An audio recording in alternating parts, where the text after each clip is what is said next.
Hello everyone, तो मेरा नाम राज सिंह है और आज की इस वीडियो में मैं आपको बताने वाला हूँ कि my first private job experience और प्राइवेट इंटरव्यू एक्सपीरियंस। तो बेसिकली मैंने आज से 20 डेज़ पहले एक प्राइवेट कंपनी में अप्लाई किया था। मान लेते वो XYZ कंपनी, क्योंकि उसका नेम मैं रिवील नहीं कर सकता हूँ। तो उस XYZ कंपनी में मैंने अप्लाई किया उनके साइट्स पर जाके, और उनके लिंक भी आए थे हमारे कॉलेज के ग्रुप में। तो उसमें मैंने अप्लाई किया और उसमें अप्लाई करने के कुछ दिन बाद ही मेरे को मेल आ गया कि मेरा इंटरव्यू कब शेड्यूल किया गया है और क्या क्या उसमें डॉक्यूमेंट्स वगैरह लेके मेरे को आने हैं और क्या क्या फ़ोटो वगैरह के बारे में बताए गए थे। तो उससे पहले आप लोगों के मन में क्वेश्चन होगा कि मैं ऑन कैंपस क्यों नहीं बैठा था अपने कॉलेज की तरफ से। तो मेरा गवर्नमेंट कॉलेज था, तो मेरे में बहुत सारे इंजीनियरिंग कंपनीज आए थे और सभी मैक्सिमम 95% बच्चों का रिक्रूटमेंट वहीं से हो गया था। और मेरा भी हो जाता है बेसिकली। मैं ऐसे तो इतना ख़राब स्टूडेंट नहीं हूँ कि मेरा नहीं हो सकता उसमें से, बट मैंने 2 कंपनीज में बैठे थे। उसके फर्स्ट स्टेज निकालने के बाद मैं उसके बाद गया ही नहीं, क्योंकि किसी और की सीट क्यों नहीं खानी है उस वक्त में। तो मेरा उस वक्त एक गवर्नमेंट जॉब निकला हुआ था, बेसिकली फर्स्ट स्टेज निकला हुआ था। तो उस वक्त मैं सेकंड स्टेज का प्रिपरेशन कर रहा था। तो मैंने सोचा कि उसमें मुझे इन्वॉल्व नहीं होना चाहिए ज़्यादा, और मैं सिर्फ लास्ट ईयर का प्रिपरेशन कर रहा था कॉलेज के लिए, सेमेस्टर 8। और उसके अलावा मैं सिर्फ अपने गवर्नमेंट एग्जाम का प्रिपरेशन कर रहा था। तो उस बेसिस पे मैं छोड़ा नहीं था। उस कंपनी का मैं नाम तो बता सकता हूँ, एक रॉयल एनफील्ड था और एक था आपका आदित्य बिरला कंपनी। तो दोनों ही अच्छी कंपनीज थी, बट इसके अलावा मैंने उन दोनों छोड़ के अपने गवर्नमेंट जॉब के ऊपर ध्यान देना शुरू कर दिया। और आज 6-7 महीने 8 महीने बीत चुके हैं। तो इस बेसिस पे मैं देखा हूँ कि SSC की क्लैरिफिकेशन बहुत ज़्यादा ही अच्छे से चल रही है और उसके प्रोसेस में बहुत ज़्यादा ही प्यूरिफिकेशन है। तो इस बेसिस मैंने फ्लू में एक फॉर्म भर दिया था अपने कॉलेज के ग्रुप में जो आया था। तो उसमें मैंने फॉर्म फिलअप कर दिया। तो उस कंपनी में फॉर्म फिलअप करने के बाद हम लोगों को कॉल लेटर आ गया था उसका, मेंस वगैरह में।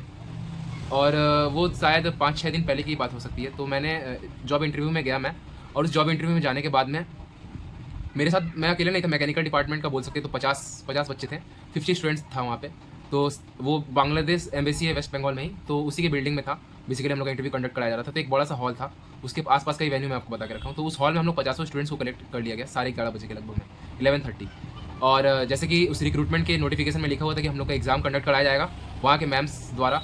तो वहाँ पे बहुत सारी स्टाफ मेंबर्स थे, कुछ सर भी थे, कुछ मैडम भी थे बेसिकली, और 2 हेड मैम थी, शायद HR भी बोल सकते हैं उनको, या फिर नहीं पता मेरे को उन दोनों के बारे में कौन थे वो लोग। तो उन लोगों ने स्टार्टिंग में हम लोग को 11:30 में सब स्टूडेंट तो रिपोर्ट करके थे, मैं 11:15 में पहुंच गया था। तो सभी स्टूडेंट के साथ हम लोग बैठ गए एक हॉल में, बहुत बड़ा हॉल था, स्ट्रेंथ मान लेते हैं 100 बच्चों का स्ट्रेंथ वाला हॉल था, ठीक है। उसमें फिर मैडम सामने बैठी हुई थी, सारी इंस्ट्रक्शंस दे रही थी हम लोगों की, हम लोग को क्या करना है। और उसके बाद फिर वो बताई पेपर के डिस्क्रिप्शन की, नो नेगेटिव मार्किंग है, आप आराम से पेपर दे सकते हैं। 50 MCQ क्वेश्चन है, 20 जनरल एबिलिटी क्वेश्चन और 30 आपके फील्ड से रिलेटेड। तो मान लेते मेरा मैकेनिकल है, तो 30 मैकेनिकल से रिलेटेड क्वेश्चन आए थे। तो हम लोगों को पेपर प्रोवाइड कर दिया गया।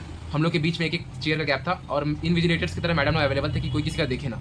इस बेसिस पर हम लोग सब बैठे हुए थे और हम लोग का एग्जाम लिया गया। 45 minutes 50 question, basically general ability test as a general. हम लोग कॉम्पिटेटिव लेवल एग्जामिनेशन वाले बच्चों के लिए तो जनरल एबिलिटी टेस्ट कुछ भी नहीं था बेसिकली। मेरे तो लगता है कि 20/20 था मेरा उसमें। और उसके अलावा जो 30 क्वेश्चन थे उसमें से तो मेरे को, मैं बेसिकली पूरा मैकेनिकल फील्ड का तो पढ़ाई रेगुलर नहीं कर रहा हूँ, पर बेसिकली मैं पढ़ा हुआ हूँ, और उतना हार्ड भी क्वेश्चन नहीं थे, बेसिक कंटेंट वगैरह पूछ के रखे थे वो लोग। तो उस बेसिस पे मैंने एग्जाम दिए थे। उसमें मेरे को डाउट था कि 16-17 क्वेश्चन सही हो सकते हैं, और सब तो मैंने फिल कर ही दिया था लगातार। तो इस बेसिस पे हम लोग बैठे हुए थे। उसके बाद फिर हम लोग का 15 मिनट का टी ब्रेक कराया गया।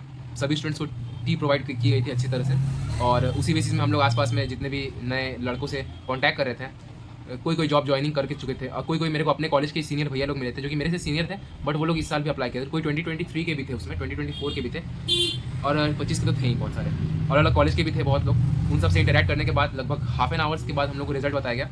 तो मैडम बोली कि we will announce some names, 4 बच्चों का नाम वो लेंगी, और उनके अलावा जितने भी बच्चे रहेंगे वो नेक्स्ट बार के लिए अप्लाई कर सकते हैं। अभी वो सिलेक्ट नहीं हुए इस बेसिस पे।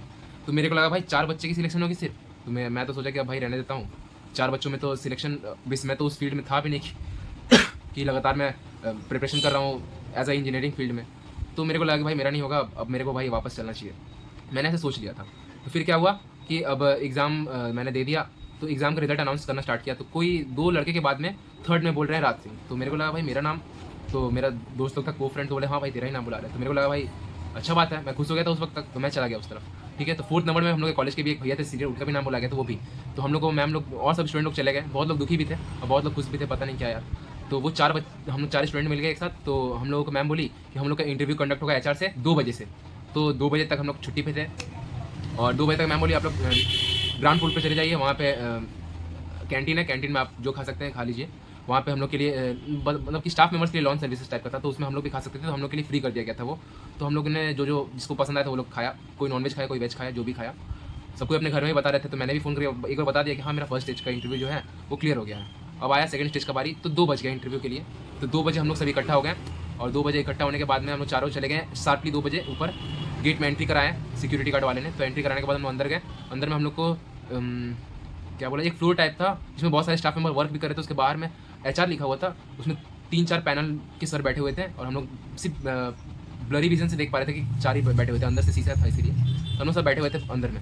तो एज अ रैंक वाइज जिसको बुलाया था मैडम ने, फर्स्ट सेकंड थर्ड ऐसे करके, तो वैसे इंटरव्यू के लिए बुला रहे थे। तो पहले बच्चे को बुलाया, उसे 20 मिनट लगा। तो मैंने उससे पूछा क्या क्या पूछा, तो बोल रहे थे कि तुम्हारा जो अच्छा फील्ड है उससे रिलेटेड क्वेश्चन पूछेंगे, उसके बारे में देख लो।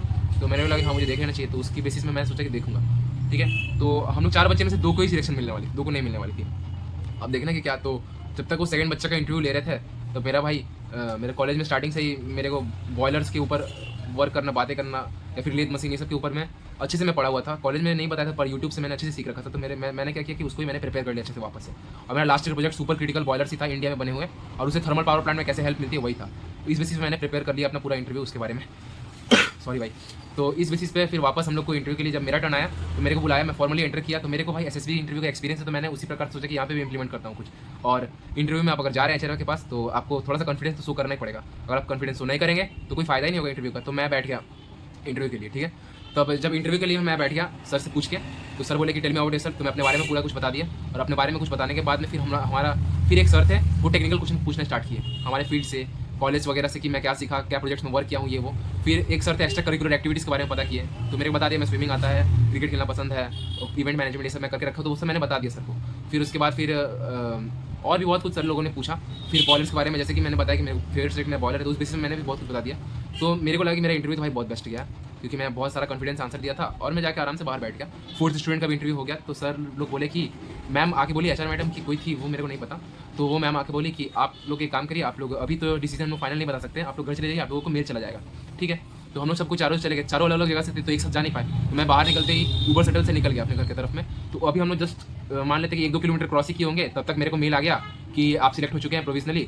तो आपको जो डॉक्यूमेंट्स बताया जा रहा है वो सब डॉक्यूमेंट्स ब्रिंग करिए, मेडिकल सर्टिफिकेट वगैरह ब्रिंग करिए, और भी बहुत कुछ बताया गया था कि हाँ अपने पेरेंट्स से रिलेटेड सारा इन्फॉर्मेशन, बैंक डिटेल्स, ये सब वगैरह का PDF बना के मेरे को सेंड करिए, क्योंकि आपका PF अकाउंट वगैरह खोलना पड़ेगा हम लोग को। और ये सब करने के बाद में मेरे को भाई बहुत खुशी मिली। तो मैं घर स्टार्टिंग में नहीं बता दिया घर में, मैं घर पहुंचने के बाद में बताया कि ऐसा ऐसा हो गया मेरे साथ में, और ये सब जॉब का पूरा फर्दर प्रोसेस हो रहा है। तो इसी बीच में मेरे को लगा कि भाई अब ये सब तो बहुत जल्दी फास्ट हो गया, इतना फास्ट कैसे होता है। मेरे को तो लगा था कि भाई प्राइवेट जॉब में भी बहुत ज़्यादा भीड़ है। यूट्यूब वीडियोस में मैं देखा था कि बहुत भीड़ चल रहा है उस सब में। तो एज अ रिजल्ट ये पता चलता है कि अगर आपके अंदर स्किल्स वगैरह है, और अगर आपके अंदर कॉन्फिडेंस है बेसिकली हर चीज़ को टैकल करने के लिए, तो आप आसानी से इस फील्ड में, इस वर्ल्ड में आप आसानी से सस्टेन कर सकते हैं, आसानी से कोई भी जॉब ज्वाइन कर सकते हैं। पर हाँ, जॉब वही ज्वाइन करिएगा जो आपके पैशनेट हो, और आप उस वर्क को लेकर पूरे 60 साल तक, या फिर जब तक आपका मन हो उसको परस्यू कर सकें। 60 साल तक ही नहीं, उससे आगे भी। तब तक के लिए अगर वीडियो बहुत अच्छा लगा तो मेरे इस जॉब एक्सपीरियंस से आप क्या क्या सीखे मेरे को बताएं, और अगर इससे ज़्यादा कुछ इन्फॉर्मेशन आपको चाहिए तो मेरे को कमेंट में जरूर बताएं। तब तक के लिए टाटा।